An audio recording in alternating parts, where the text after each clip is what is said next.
Bueno, una vez más, ustedes me han impresionado con su asombrosa cantidad de respuestas a mis historias. Por desgracia, no tengo forma de responder sus preguntas de manera individual, así que me limitaré a contestar las preguntas más frecuentes que ustedes me han hecho, y luego pasaré a las historias. Escribiré tantas como me sea posible, también incluiré las historias de mis amigos.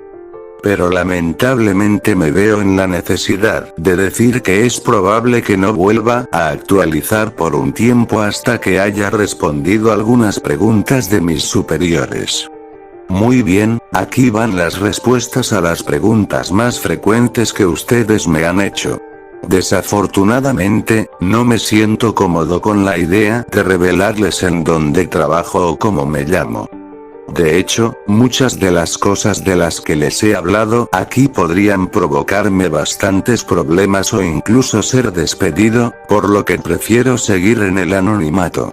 Solo diré que trabajo en los Estados Unidos y que actualmente estoy en una zona boscosa bastante enorme y llena de vida silvestre. Les hablo de una zona compuesta de millas y millas de bosque, junto con cadenas montañosas y algunos lagos.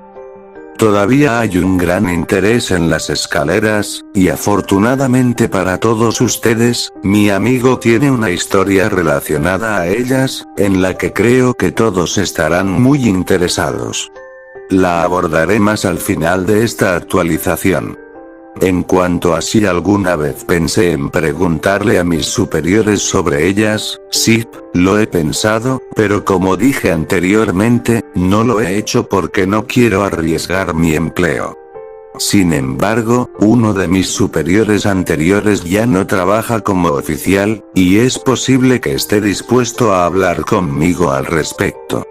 Hablaré con él más adelante en la semana y les contaré a todos lo que ocurrió. En cuanto a los consejos para convertirse en un oficial del SAR, creo que el mejor consejo que puedo dar es contactar a la oficina local de servicio forestal y ver si ofrecen cursos de capacitación, o cuáles son sus calificaciones. He estado haciendo esto durante años, y comencé como voluntario ayudando en operaciones de rescate. Es un gran trabajo, a pesar de las situaciones trágicas ocasionales, y no hay nada más en lo que me gustaría trabajar. En fin, aquí las historias. 1. Trabajé en este caso inmediatamente después de completar mi entrenamiento. Aunque en aquel entonces, yo todavía era muy nuevo en todo esto. Antes de tomar este trabajo, yo era un voluntario, por lo que ya tenía una idea básica de qué esperarme en este empleo. Sin embargo, en aquel entonces la mayoría de las llamadas que atendía se relacionaban a gente desaparecida. Y muchas de ellas se daban cuando los veteranos habían hallado rastros de ellas. Como oficial del SAR, debes atender todo tipo de casos bastante feos. Desde personas mordidas o atacadas por animales, hasta gente que ha sufrido de ataques cardíacos. Recibimos este caso a primera hora de la mañana. Nos había llamado una pareja de jóvenes en uno de los senderos cercanos al lago. El esposo estuvo bastante histérico en toda la llamada, y no pudimos entender con claridad qué era lo que había pasado. Pudimos escuchar a su esposa gritando al fondo, rogándonos porque viniéramos de inmediato. Cuando llegamos allí, lo vimos abrazando a su esposa, y ella tenía algo en sus brazos. La mujer gritaba de forma horrible, casi como un animal, y estaba llorando. El chico nos vio y nos gritó que lo ayudáramos, pidiendo que trajéramos una ambulancia. Ahora, obviamente, no es posible conducir o llevar una ambulancia hasta allá arriba, por lo que le preguntamos si su esposa estaba herida o si podía caminar por cuenta propia. El hombre todavía estaba histérico, pero se las arregló para decirnos que no era su esposa la que necesitaba ayuda. Me acerqué a la escena y uno de los oficiales veteranos también se acercó a tratar de consolar al hombre. En cambio, yo me acerqué a la esposa para preguntarle qué era lo que había pasado. Ella se balanceó, aún sosteniendo algo en sus brazos y gritando y gritando. Me agaché y vi que lo que fuera que estuviera cargando, la estaba manchando de sangre. Ahí fue cuando noté que ella traía puesta un cabestrillo para bebés, y mi corazón se estrujó. Le pedí que me dijera qué era lo que había pasado y abrí su brazo para ver mejor qué estaba cargando. Era su bebé, obviamente muerto. El pequeño tenía aplastada una parte de su cabeza, y su pequeño cuerpo estaba cubierto de arañazos. Ahora, he visto cadáveres antes, pero realmente esta situación sí me afectó bastante. Tuve que tomarme un segundo para calmarme, me levanté y fui a buscar a uno de los otros oficiales veteranos. Le expliqué que se trataba de un bebé muerto. Él me dio un par de pequeños golpecitos a mi hombro y me dijo que no me preocupara, que él se encargaría del caso. Nos llevó más de una hora lograr que esta mujer nos dejara ver a su hijo. Cada vez que tratábamos de quitárselo, ella se daba vuelta y nos decía que no podíamos llevárnoslo, que él estaría bien si la dejábamos en paz, y que estaba segura de que el bebé se recuperaría, que solamente debíamos dejarla ayudarlo. Pero eventualmente, uno de los veteranos logró calmarla, y ella nos dio el cuerpo. Llevamos al bebé al área de emergencias, pero cuando aparecieron los EMS, nos explicaron que nunca hubo esperanza alguna de salvar al pequeño. Había muerto instantáneamente por el trauma en su cabeza. Fui buen amigo de una de las enfermeras, atendió al niño y a los padres en el hospital, y ella me contó luego qué era lo que había pasado. Resulta que la pareja había estado caminando con el bebé en el cabestrillo, y se detuvieron porque el niño estaba inquieto. El padre sacó al niño del cabestrillo y lo abrazó, estando parado cerca de un pequeño barranco que hay en el camino. La madre se acercó para estar junto a su esposo, pero sin saberlo, caminó sobre un trozo de tierra húmeda y se resbaló. Ella cayó sobre el padre y este dejó caer al niño, el bebé terminó cayendo a una altura de 20 pies y acabó chocando contra el suelo rocoso en el fondo del barranco. El padre bajó y recuperó al niño, pero el bebé cayó de cabeza, por lo que ya estaba muerto cuando el papá llegó. El bebé tenía solo unos 15 meses de edad. Fue un accidente totalmente extraño, una serie de eventos que se unieron en el peor resultado posible. Esta ha sido probablemente una de las llamadas más horribles en las que he estado. 2. Realmente, en todo mi tiempo trabajando como oficial del SAR, no he tenido muchos casos relacionados a ataques o mordidas de animales. Principalmente debido a que no hay muchos animales salvajes en el área. Si bien hay osos en la zona, estos tienden a permanecer bastante lejos de la gente, y los avistamientos son muy poco comunes. La mayoría de los animales que uno ve son mamíferos pequeños, como coyotes, zorros y mofetas. Sin embargo, los animales que sí vemos con mucha frecuencia, son alces. Y déjenme decirles que por más animalista que yo sea, los alces son animales totalmente desagradables. Ellos persiguen todo lo que se mueva y por cualquier motivo. Y ojalá Dios se apiade de ti si es que te metes con una hembra y su cría. Una de las llamadas más chistosas en las que he estado, ha sido una de un hombre que fue perseguido por un alce macho totalmente musculoso, y que acabó acorralado en un árbol. Nos tomó casi una hora bajarlo, y cuando finalmente tocó tierra firme otra vez, él me miró y me dijo: "Carajo, eso estuvo cerca, esa cosa era enorme". No es realmente una historia escalofriante, pero aún me río de ese incidente.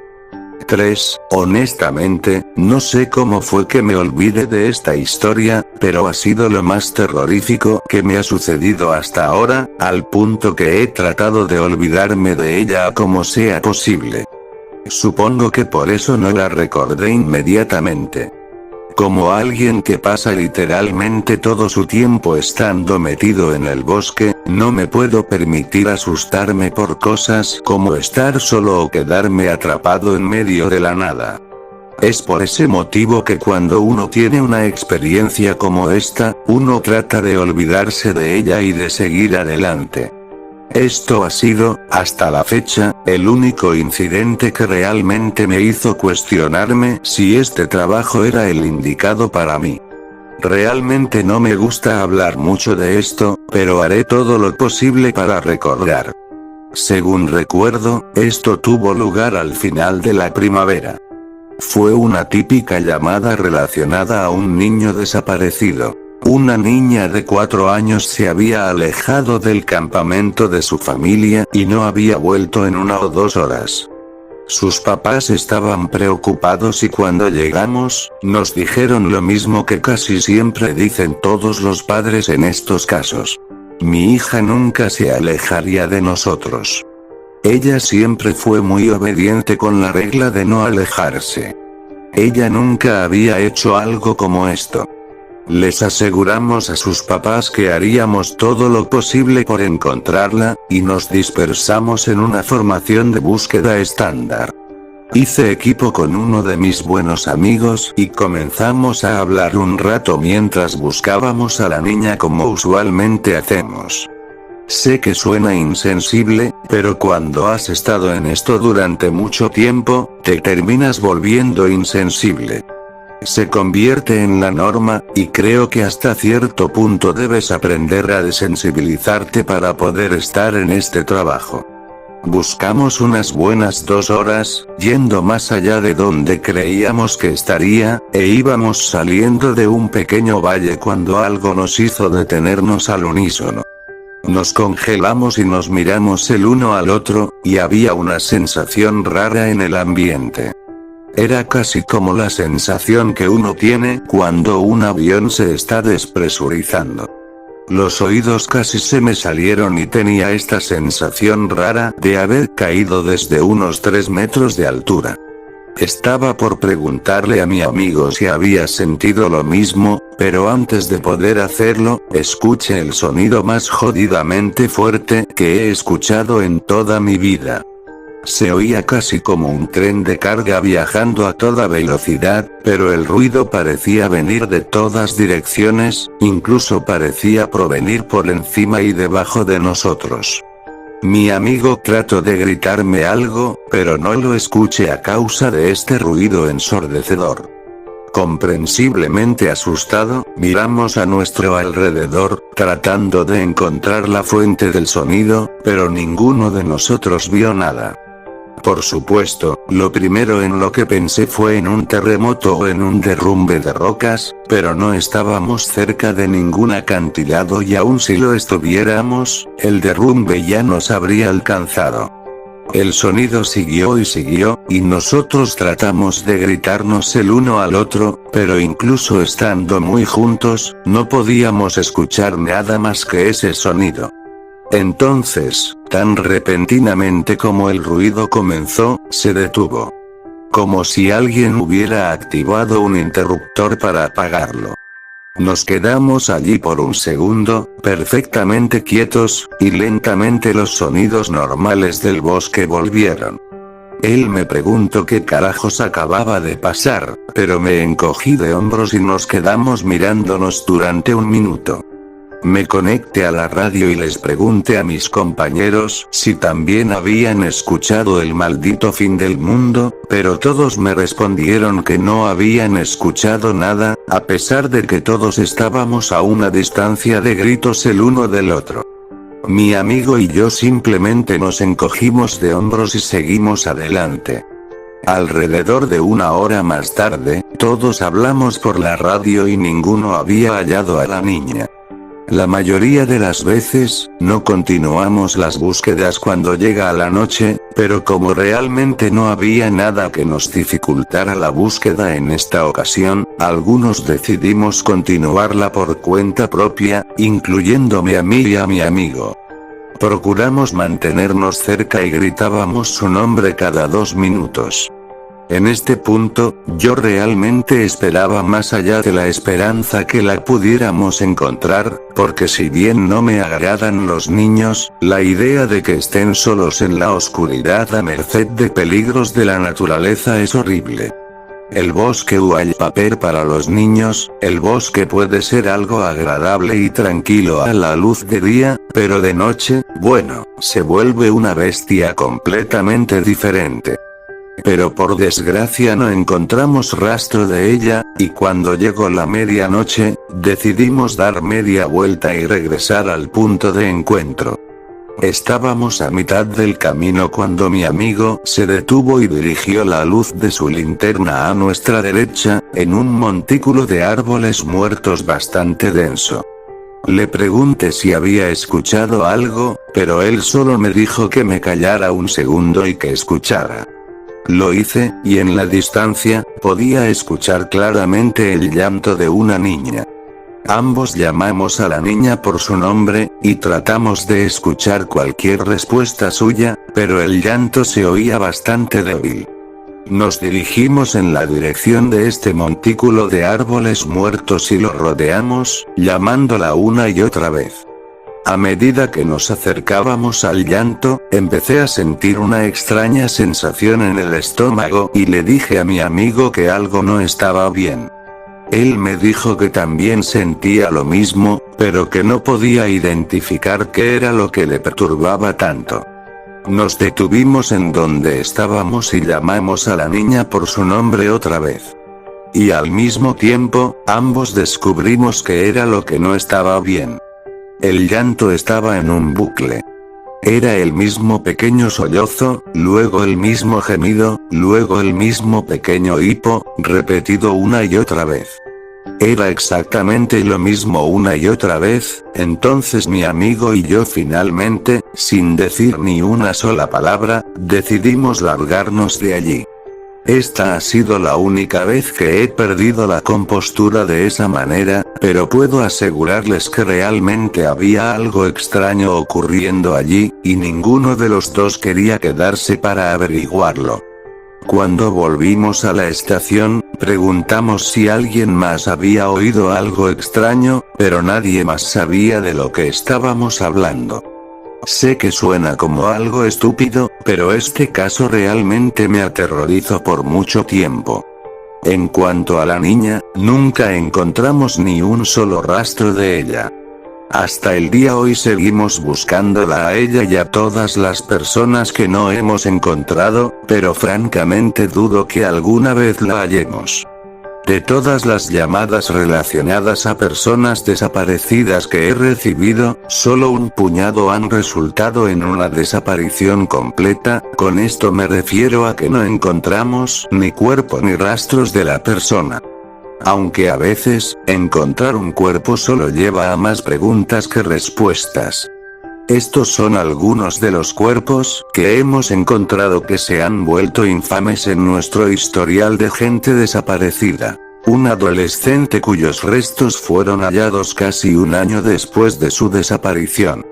Encontramos la parte superior de su cráneo, 2 huesos de sus dedos y su cámara a casi 40 millas de donde fue visto por última vez.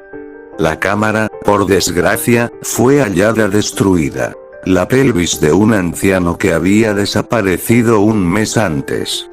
Eso fue todo lo que encontramos. La mandíbula inferior y el pie derecho de un niño de 2 años en el pico más alto de una cresta en la parte sur del bosque. El cuerpo de una niña de 10 años con síndrome de Down, casi a 20 millas de donde ella había desaparecido.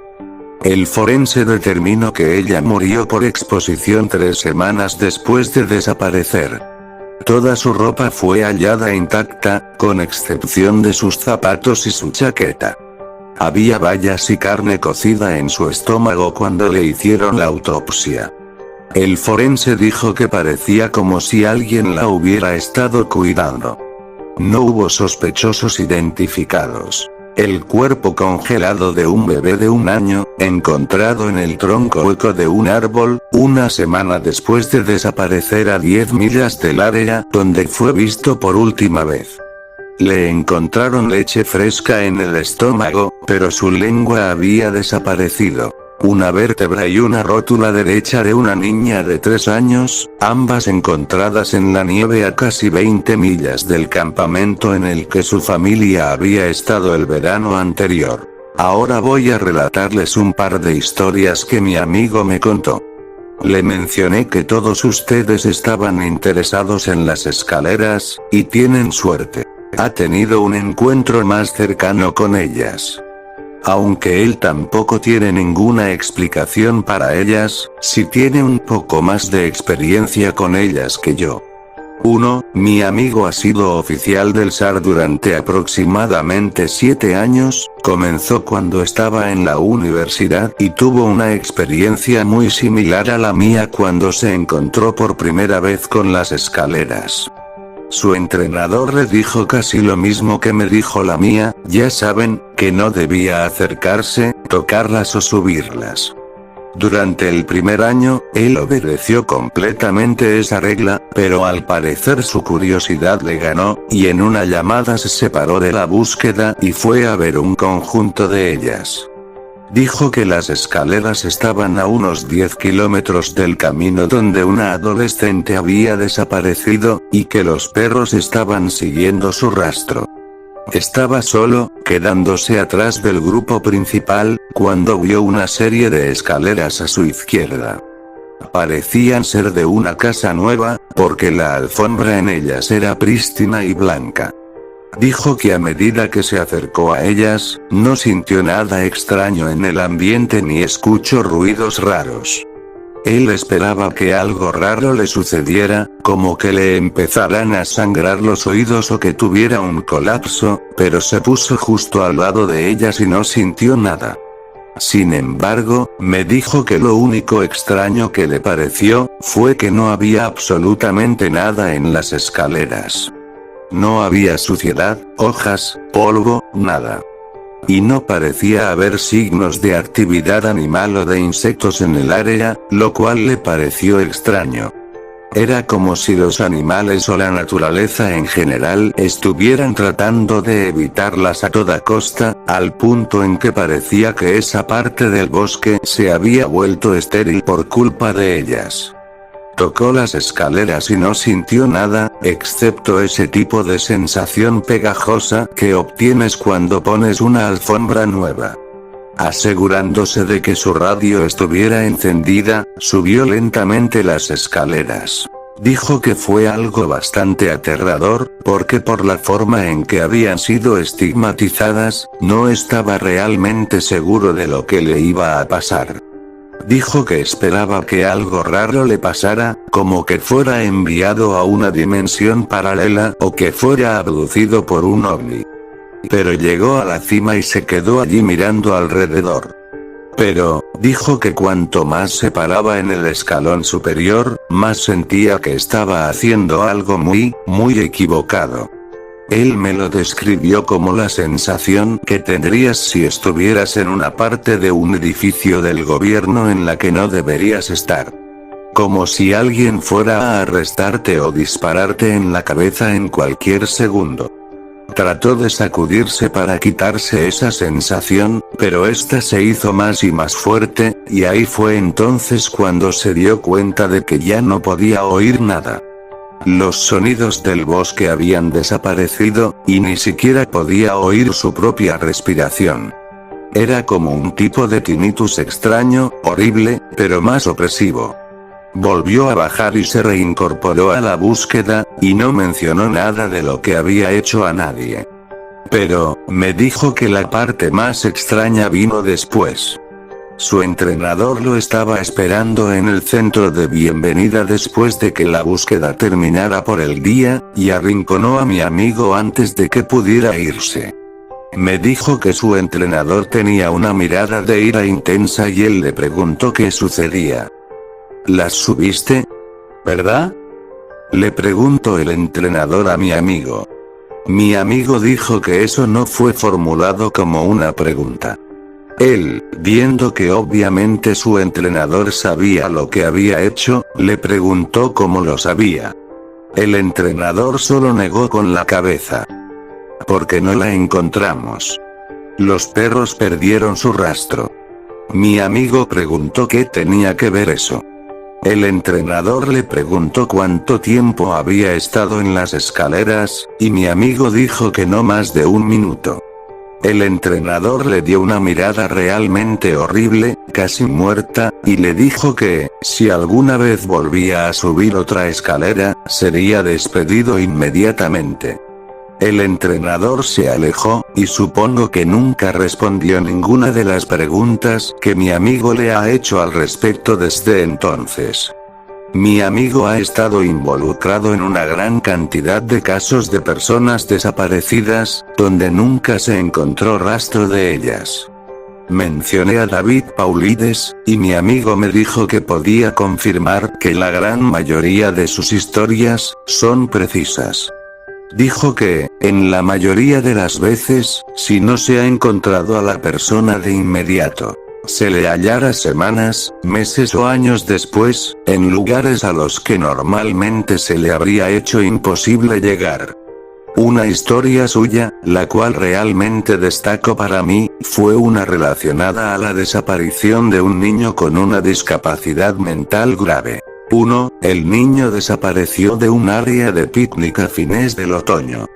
Además de la discapacidad mental, también tenía discapacidades físicas, y sus padres explicaron una y otra vez que simplemente no podría haber desaparecido. Dijeron que era imposible que simplemente hubiera desaparecido, que alguien había tenido que llevárselo. Mi amigo dijo que buscaron a este chico durante semanas, yendo millas fuera del rango aceptado, pero fue como si nunca hubiera estado allí. Los perros no pudieron percibir su olor en ninguna parte, ni siquiera en el área de picnic donde aparentemente había desaparecido.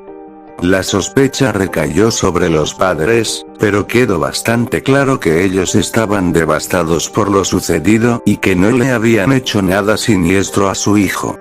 La búsqueda concluyó aproximadamente 1 mes más tarde, y mi amigo dijo que todo el mundo prácticamente olvidó el incidente más adelante en el invierno.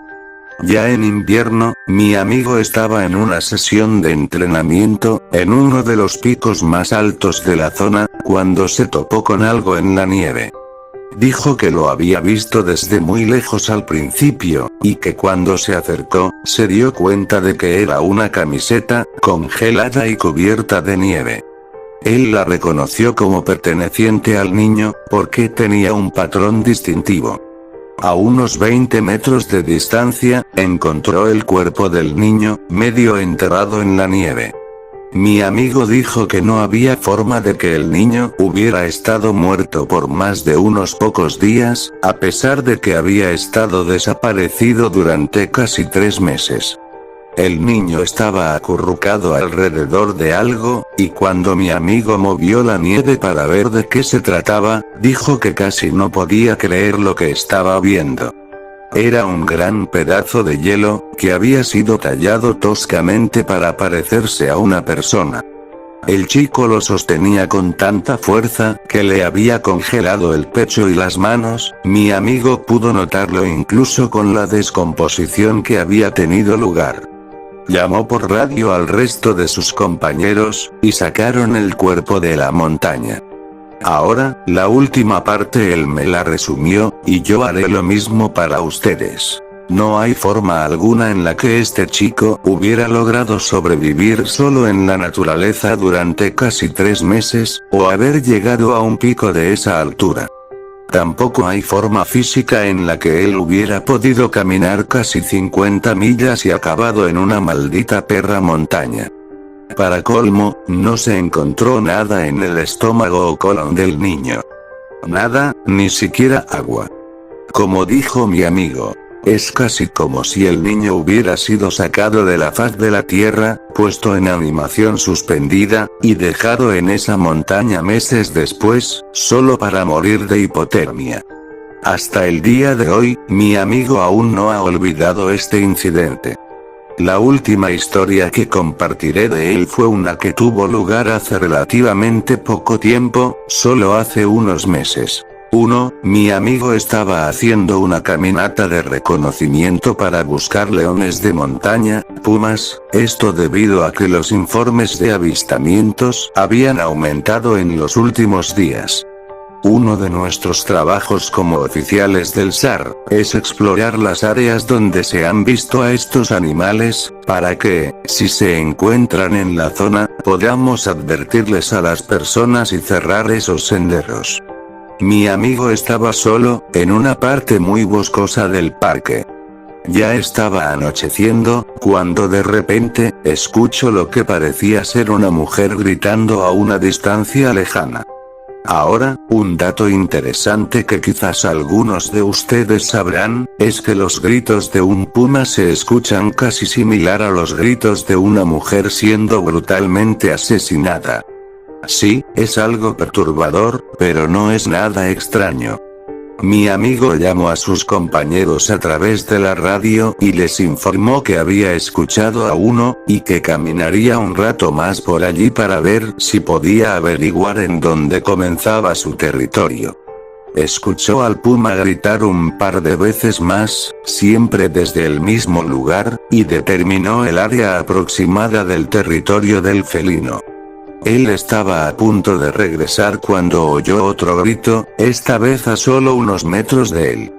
Por supuesto, él se asustó y comenzó a caminar a un ritmo mucho más rápido, porque lo último que una persona quiere es encontrarse con un maldito puma y morir devorado.